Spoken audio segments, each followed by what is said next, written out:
একদিন সকালে রাজা হবুচন্দ্র রাজসভায় বসে বিশাল ভুঁড়িতে হাত বোলাচ্ছে। হঠাৎ তার একটা দীর্ঘ নিঃশ্বাস পড়ল। গবু মন্ত্রী হাত জোর করে বললেন, জাহাপানা, আপনার এই চাঁদ মুখখানিতে মেঘে ঢাকা পড়েছে কেন? কোনো চিন্তা কি? আপনার রাজকীয় ঘুম হারাম হয়েছে? রাজা হাই তুলে বললেন, মন্ত্রী, আমার রাজ্যে কোনো ফিল নেই, কোনো আনন্দ নেই। সব মানুষ যেন বোরিং হয়ে যাচ্ছে। সকালে ওঠে কাজে যায়, রাতে ঘুমায়। আমি চাই আমাদের রাজ্যে দুনিয়ার সব থেকে ইউনিক রাজ্য হোক। এমন একটা আইন বানাও যা শুনে আশেপাশের রাজ্যের রাজারাও হিংসের জ্বলে পড়ে যায়। মন্ত্রী গবুরাম 1 মিনিট চোখ বন্ধ করে ভাবল, তারপর চোখ বড় বড় করে বলল, পেয়েছি মহারাজ। আজ থেকে রাজ্যের উল্টো পড়ান আইন চালু করা হোক। সেটি কি? মন্ত্রী বলল, আজ থেকে হাঁচিপুর রাজ্যের মানুষ দিনে ঘুমাবে আর রাতে কাজ করবে। শুধু তাই নয়, কেউ সোজা হয়ে হাঁটতে পারবে না, সবাই পিছন ফিরে উল্টো করে হাঁটবে। আর সব থেকে বড় কথা, কান্না করলে হাসতে হবে আর হাসি হলে ভ্যা ভ্যা করে কাঁদতে হবে।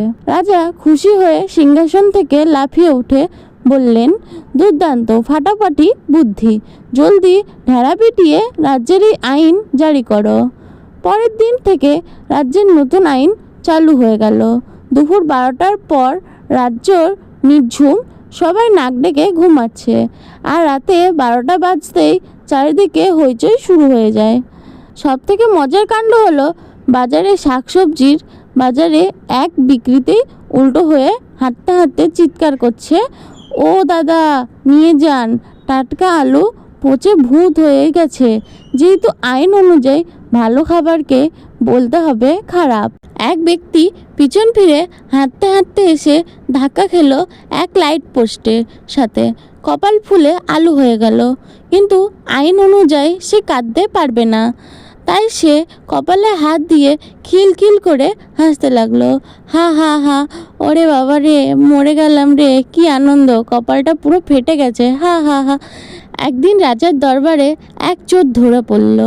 চোর রাজামশাইয়ের সোনার হুঁকো চুরি করে নিয়ে পালাচ্ছে। রাজা রেগে গিয়ে বলল, কিরে চোর, তুই চুরি করছিস? চোর তখন আইনের নিয়ম মেনে মুখে একগাল হাসি নিয়ে বলল, হ্যাঁ মহারাজ, আমি একদম চুরি করিনি, আমি খুব সৎ মানুষ, হা হা হা হা হা হা। রাজা মন্ত্রীর দিকে তাকিয়ে বললেন, মন্ত্রী, চোর তো হাসছে, তার মানে সে খুব দুঃখে আছে, একে ছেড়ে দাও।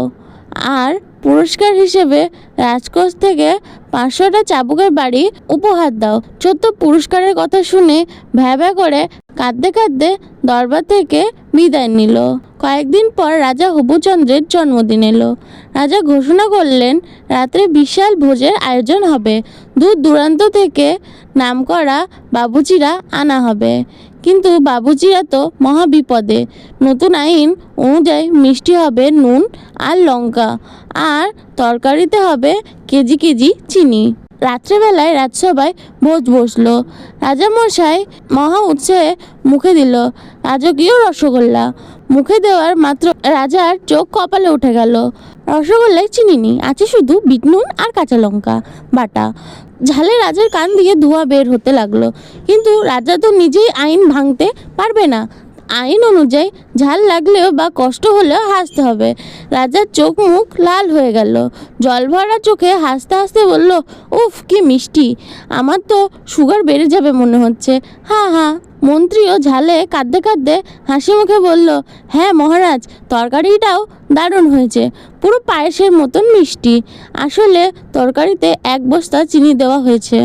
ঠিক সেই সময় ভোজের মাঝখানে পাশের রাজ্যের রাজা গম্ভীর সিং এসে হাজির। তিনি এই নতুন আইনের কথা কিছুই জানেন না। তিনি এসে দেখলেন রাজসভায় সব উল্টো হয়ে বসে আছে, আর ঝালে সবার চোখ দিয়ে জল পড়ছে, কিন্তু সবাই পাগলের মতন হাসছে। রাজা গম্ভীর সিং রেগে গিয়ে বললেন, হবুচন্দ্র, এই কেমন পাগলামি, তোমার রাজ্য কি সবার মাথা খারাপ হয়ে গেছে? হবুচন্দ্র গম্ভীর সিংকে দেখে খুব খুশি হলেন। তিনি আইন অনুযায়ী খুশি হয়ে কাঁদতে কাঁদতে রাজা হবুচন্দ্র সিংহাসন থেকে নেমে গম্ভীর সিংয়ের গলা জড়িয়ে ধরে ভ্যা ভ্যা করে কাঁদতে লাগলেন। ওরে গম্ভীর ভাই, তুই কেন এলি? তোকে দেখে আমার বুকটা ফেটে যাচ্ছে, এক্ষুনি দূর হয়ে যা আমার রাজ্য থেকে। ওরে বাবা গো, গম্ভীর সিং তো রেগে আগুন।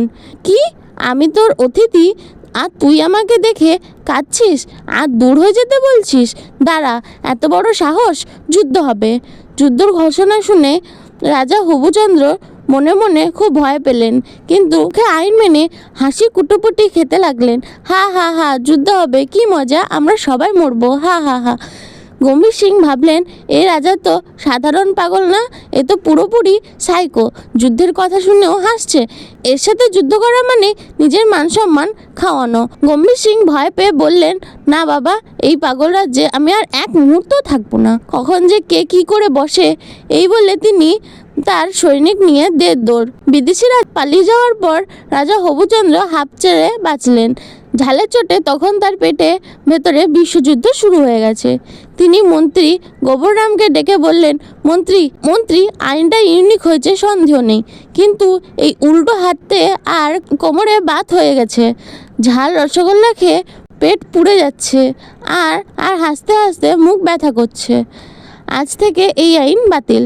মন্ত্রী তখন পেটে হাত দিয়ে কাঁদছিল। এবার সত্যি সত্যি সে বলল, যুগান্তকারী সিদ্ধান্তে আমিও সোজা হয়ে দাঁড়িয়ে একটু কাঁদতে চাই। সেই দিন থেকে হাঁচিপুর রাজ্যের মানুষ আবার সোজা হয়ে হাঁটতে শুরু করলো। দিনে কাজ করতে আর রাতে ঘুমানোর সুখ ফিরে পেল। আর রাজ্যের হবুচন্দ্র প্রতিজ্ঞা করলো, জীবনে আর যাই করুক, মন্ত্রীর কথা শুনে আর কোনো আইন বানাবে না।